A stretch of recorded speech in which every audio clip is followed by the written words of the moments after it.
So if you catch yourself pointing fingers at your partner, maybe they're extravagant, or maybe they don't save, or maybe they're bad with money, this might be very helpful for you. It is not a fully fledged masterclass, but what it is rather a reflection of my own lessons in this area. And what I'm going to do is I'm going to tell you what we did with our own money, how we created our money blueprint in our relationship. And hopefully that will guide you, but it's like one of the 100 things we did. So hopefully when you watch this, then you can kind of go back and try this for yourself. Okay. So to get started, if you're new to this channel, this is Sage Woman.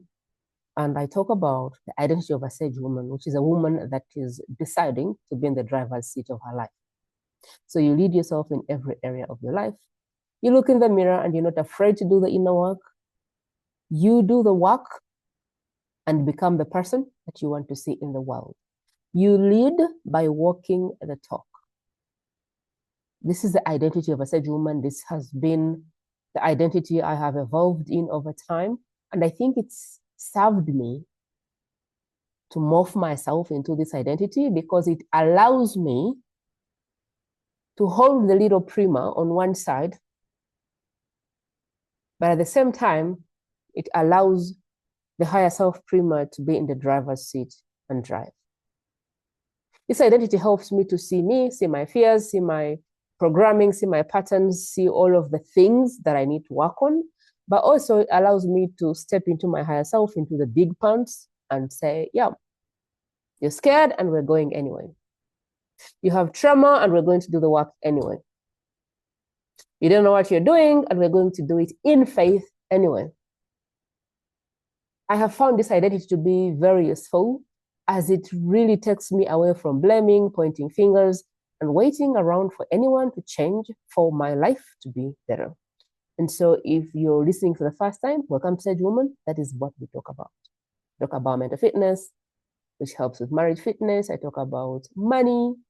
I talk about purpose. I talk about self-leadership, communication, boundaries. But what I do know that is very central to the work I do is mental fitness. Mental fitness is about rewiring your brain for where you're going. So my belief or my experience is that when I was born, I had an operating system. That operating system allowed me to survive in my parents' house and beyond. Now I'm married. Now I have a mission. Now I have clients. Now I have a mission. And now I need a new operating system.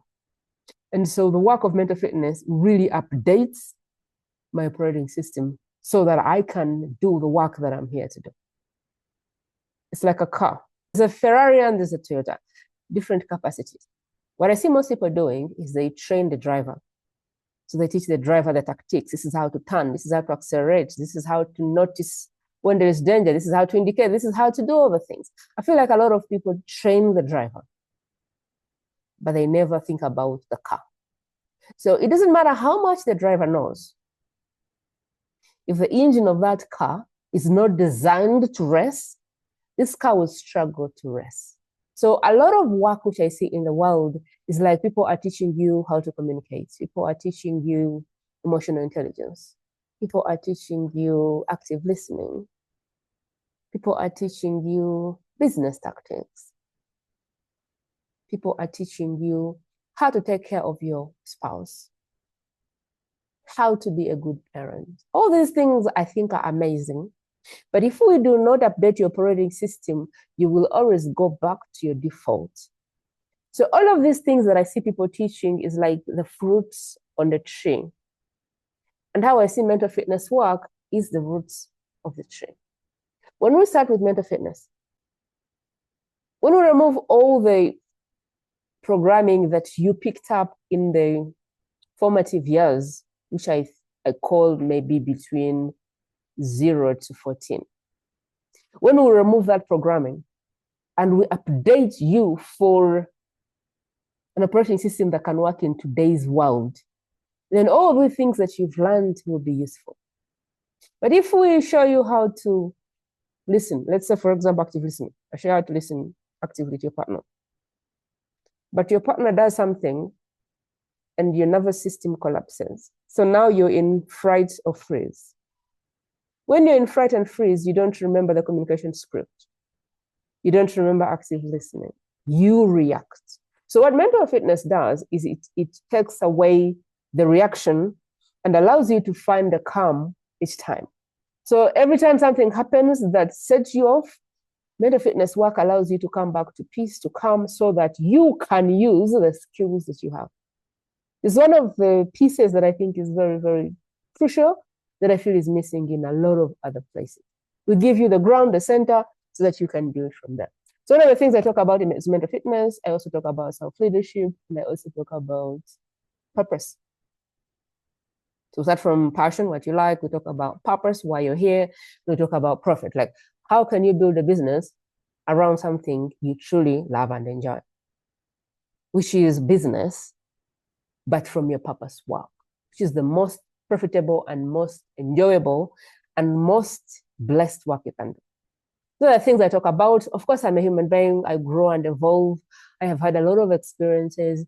And what I like to do on this channel is I just like to document that, because I feel like I have gone through a lot. I feel like I have a lot to share. And I just like to share that with whoever might need it.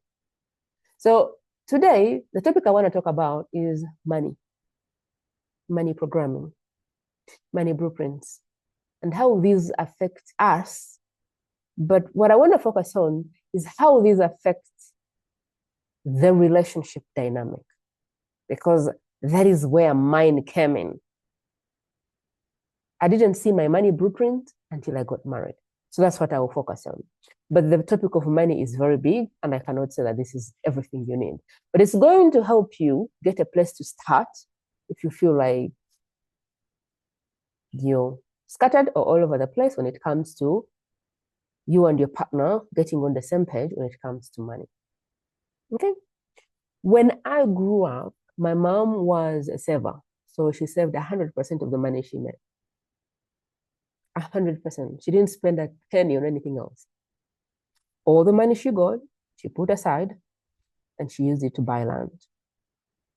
My mom used to say, money is to be multiplied. Money is to be invested. You have to invest in your future. I don't know if she really believed in living now, using money to buy the quality of life that you want now. But what I do know that my mom believed in was creating your future. So that's what I saw from my mom. You must save, and just invest. She bought land with every penny she made. My dad, on the other hand, had a different blueprint. And his blueprint was live in the moment, celebrate every win, spend your money because you deserve it. So when my mom got a paycheck, she just got all the money and put it aside, buy a piece of land, or by the time she got her salary, she already knew what land to buy. And if that wasn't enough, she waited 3 months and then bought the land. Like, she was always looking for land. People were always looking for her, telling her what land is on sale. And so her money always had a place it's going. It was buying land. My dad, however, the first thing in his head when there was money was celebrate. What can I buy? What can we eat? Where can we go? Celebrate. That was the default for my dad, is when I make money, I have to celebrate.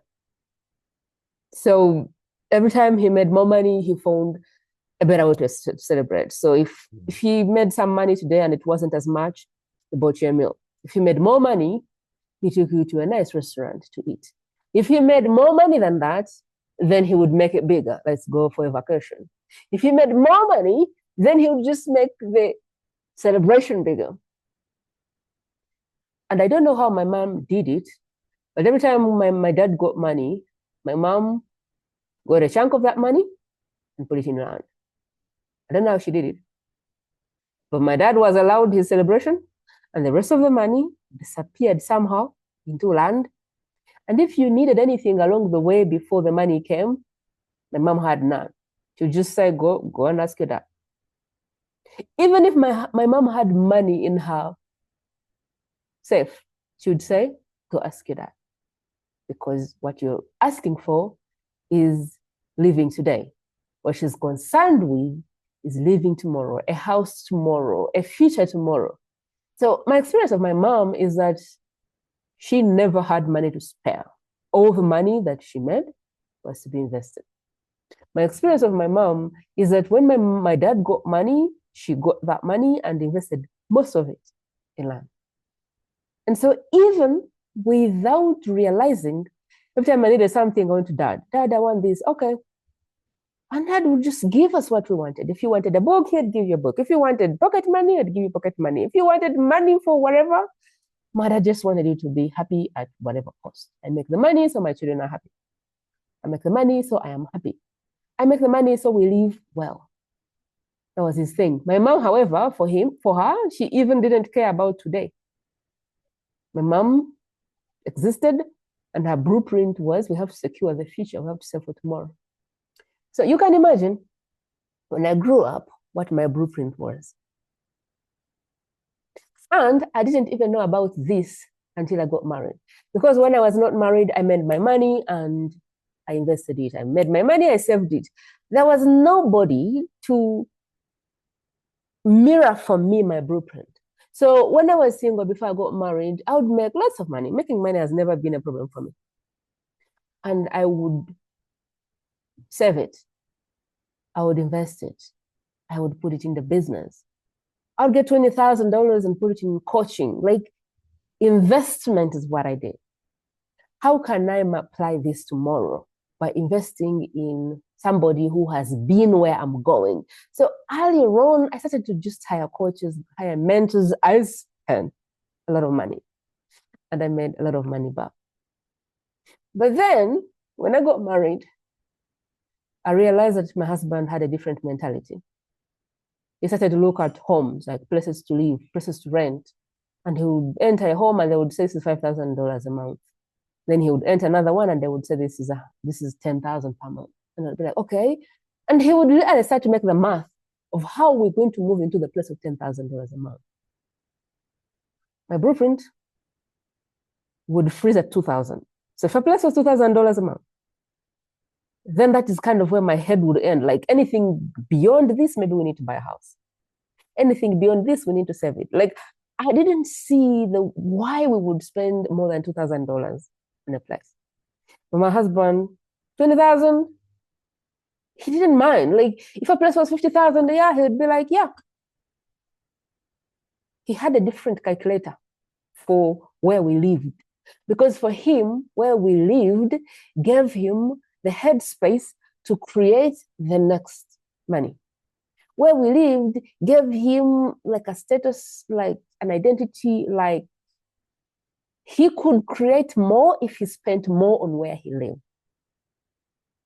And I struggled with this because now for me, anything above $2,000 for rent, I saw as extravagant. And I started to think maybe we should buy a house. Maybe we should save this money. I began to experience a conflict there. And every time we got a milestone, maybe a money milestone or whatever it was, my husband would say, let's go celebrate. And I think in my subconscious, I began to see my dad in him. His default, or the first thing he would say is, let's go celebrate. And he would want to go to a posh restaurant and just spoil ourselves. Every time I got money, or every time I made a big milestone, or every time I got another money milestone, my default was, where do I save it? What do I invest in? It began to feel a little bit conflicting because every time we got in money, I wanted to save it and he wanted to spend it. It's like his default thought was, yeah, let's go celebrate. Let's go for a holiday. Let's go spend a weekend here. And I'm thinking, no, we can't just spend. We have to save. So for him, he would be like, let's celebrate, let's live, let's save the rest. And my blueprint was save everything and maybe live on what is left. Now, you can debate that one of us was right or wrong. And you can go in that space and play there.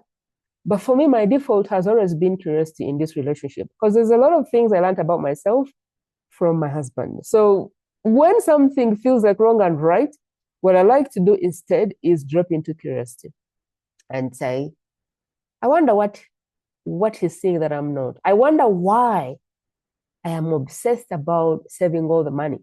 Why am I obsessed about that? So I started to think about that. I started to wonder, like, why is his default not saving? Why? Because like, let's go celebrate. Let's go, buy whatever we need. And then he would say, whatever is left, let's save it. And I'm thinking, no, let's save whatever we can save and then live with the rest. It was very contradicting. And I was like, I don't know what to do with this. We kept moving in that space. We didn't argue a lot, but I felt the conflict. I want to save more money than we're saving. I feel like we're spending more than we should. I feel like we should save more. I felt the imbalance. Even though we ended up with some money at the end to save, I always felt more comfortable if we would have saved first before spending. Anyway, we started talking about having a family, having children, and then his wiring or system didn't change. He still wanted to make money, celebrate, live a good life, save the rest. When I started thinking about getting kids, now I started to think about getting a home and buying land. I started to think about stability like that, land, home. And so I began to tell him, I think we should buy a home in Uganda. And he was like, since when do you want to live in Uganda? I was like, I don't know, but, if we're going to have kids, I want them to have a safe place to come back to. What was like? I thought we had agreed on freedom. I thought, well, find one place we love, or maybe several places we love, and find a way to buy homes in those places. And we can commercialize the homes, or we can just have them. So our agreement was to do our purpose work, make as much money as we could, so that we could live anywhere in the world. We agreed that. I thought it was what we wanted. But then when I started think about getting kids, I started thinking differently. I started saying, maybe we should buy some land. Maybe we should build a house. And he was like, I'm so confused. Because we agreed on this, now you want this. I was like, it's not a problem if it's what you want, but are you really sure this is what you want? The other thing which I didn't know was happening is that in the meantime, my siblings were asking him, Ma, when are you buying land? When are you building a house? I didn't know this was happening.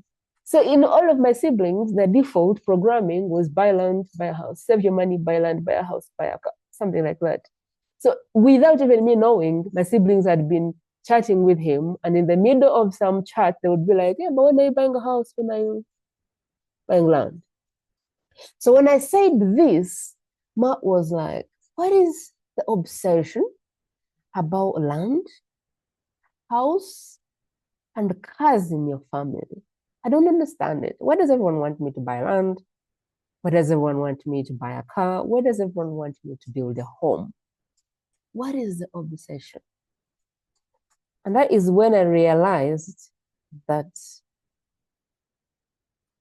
maybe I was in some way trying to recreate my mom's life. That's when I started looking into this work. I don't even know at that point what his blueprint for money was. But what I do know is that in most cases, he didn't want to do what his parents did. So he always did the opposite of what his parents did.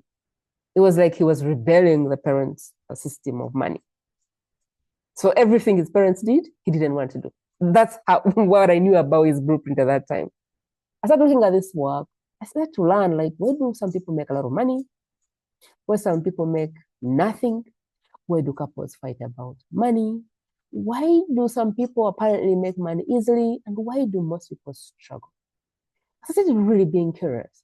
Why is it that when people win the lottery, they lose the money after? Like, what is it about money, the energy of money, and how come some people attract it, some people lose it? How come some people can make it easily and others can't?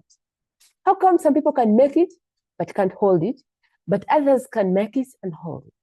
How come some people can make it, hold it, but they can't grow it, And some other people can make it, they can grow it, and they can do all things with money. How come some people seem to be money magnets? By this time, I have done a lot of work. I have seen how some things work. At this point, I really believe in a lot of these things, the inner work, the programming, the blueprints. At this point, it makes sense to me that there is other things at play besides the skill, the tactics, and all the things that people say you should learn this and learn this, money management. So go to spreadsheets and balance your money. Yes, the skill is important. But at this point, I also believed that there was work that we don't see, the roots. Like, what's the root of all of this? So by this time, I'd already started playing with root cause work. How does it work in relationships? How does it work in leadership? How does this thing work? And I remember one system that really, really helped us. And this system was created by a gentleman who wrote a book called The Millionaire Mind. I think it's called T. Harv or something. And what we did is we decided that none of us was wrong or right. We started to be curious with what we held right. Like, why does he believe that spending money is right? Why do I believe that saving is good and that we must save more than we live? Like, where do these beliefs come from? So after we understood that there was influence from maybe observing as we grew up, there was influence about what we heard, what we saw, what happened for us. Now, like for me, when I was 13, my mom got a mental breakdown. And that reinforced for me the need for security for the future. Because when my mom got a mental breakdown, she had bought a lot of land for us. So we had a place that we could set up a home. She had bought a lot of land and she was trying to build on the land. So when my mom got a mental breakdown, we had a place to start. We had land where a building could be put up. So we had somewhere to put a structure, which reinforced for me the blueprint of Save for the Future.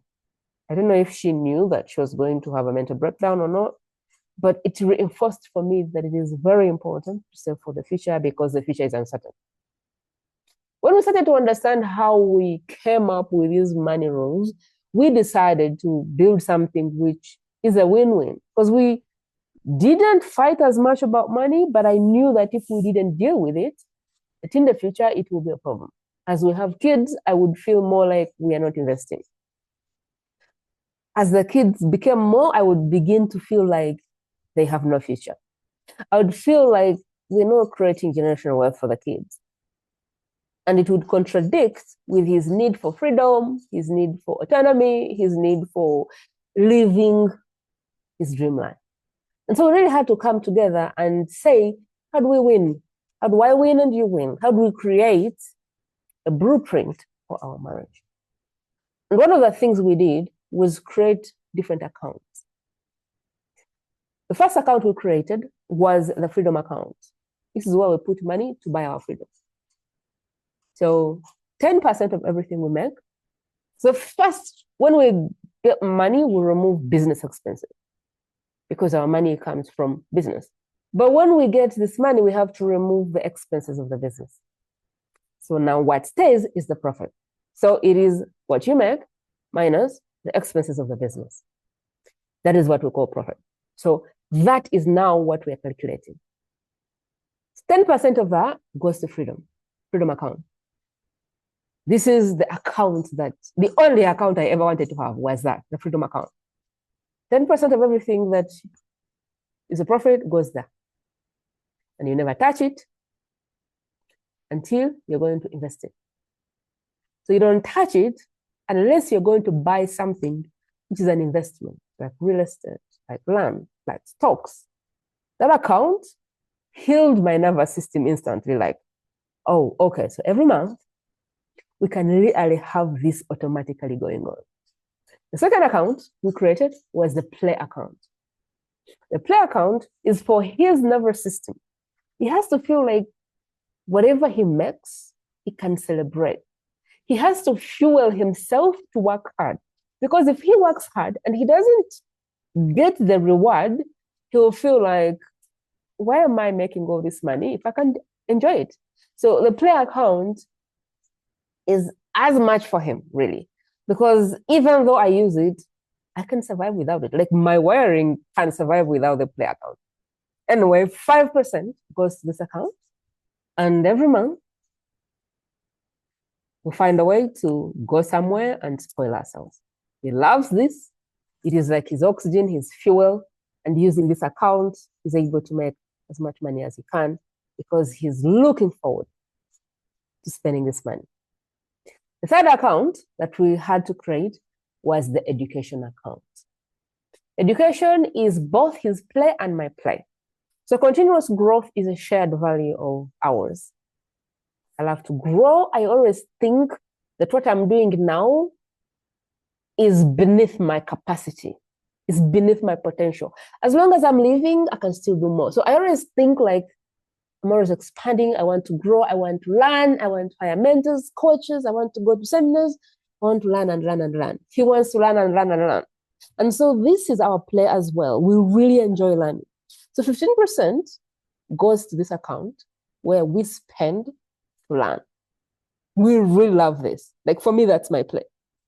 Then there's another account, which is called the FU account. FU, like if we had to leave the country for whatever reason, if we needed to do anything for whatever reason. So, for example, if you were in a country and you had to leave, this is the money, like it's an FU account. If you were ever in need to spend money that you haven't planned for, this is the account. Something happens in this country, there's an outbreak of what, and we have to leave. This is the account that ensures that we can go anywhere we want. So it pays for the visas and the stay and the passports. And this is the account that is like, we have, what is the word? We have autonomy over our lives and we can go wherever we want, whenever we want. We want to make sure that there is funds to support that. So that's the FU account. The other account is now the living expenses. So everything else is 10%. The play account is 5%.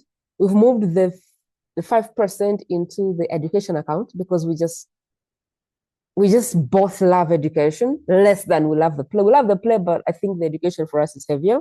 So think about 10%, which is the freedom. Save, so that you can invest. 5%, which is the play, which is the reward, so that you keep building. Think about 15%. 15% is the education account. Grow and grow and grow. And then we have this FU account, which is an account that gives you autonomy or the ability to buy freedom. If we have to leave for whatever reason, we leave. If we have to spend money on whatever the thing is that is not within these things, it's like money that is there that gives you the ability, at least for me, to say to a client, no, I'm not going to work with you. Because some people are just not a fit. It's the account that allows me to say, my price is my price. So it allows me to have this kind of energy where I am not, what's the word? I am not trying to water down my work so that it's affordable. I am creating my work for people who appreciate the work of art and appreciate what I offer. So I sell access, I sell proximity, I sell immersion, I sell speed. I might have other things which serve as many people as possible. Like this video could serve millions of people, which is amazing.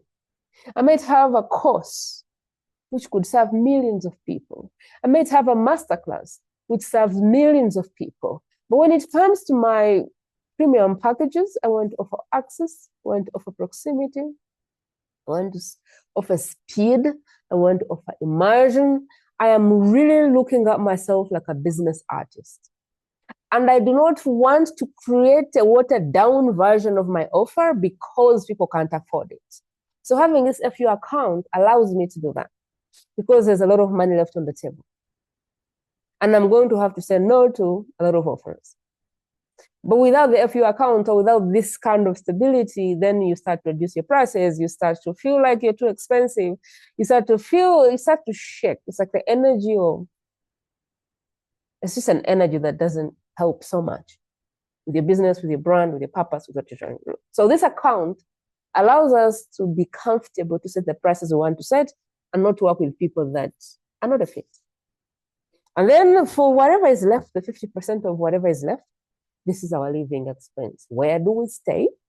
What country do we stay in? What do we spend on rent? What do we spend on everyday food and all of that? That is in the living expenses. So when we created this, we both felt like we had won. He had this play account, which means he could celebrate every month. He could spoil himself. He could go for, anything. Even if it's like even if it's just too much, spoil yourself. This is kind of the account. That really helps him and heals his system because he needs that. I don't need it as much because my initial programming is just work. So for me, anything that I enjoy gets to be something that naturally is not in my system. That naturally I am wired to just work and save. So this really just is something that we do for him. The freedom account, that's my healing. That's my nervous system healing. I need this account to feel like there's a sense of security and just this peace in the future. The education is for both of us to know that we are consciously thinking about continuous growth because the more we grow, the more we can do the work we're here to do. And then we have the FU account, which is like the account that helps us to create our boundaries and honor them, especially in our work, because you're not desperate for a client. You only take one client because you can support them, because you can help them, because they are the right fit. Because this is a business, a purpose business. I don't want to work with people who are not a fit because maybe somebody can help them better. So these accounts help us that when money is coming in, it knows where to go. I don't know where I got this, but there was once where, I don't know who said, but it was like, when you don't tell money where to go, it's gone.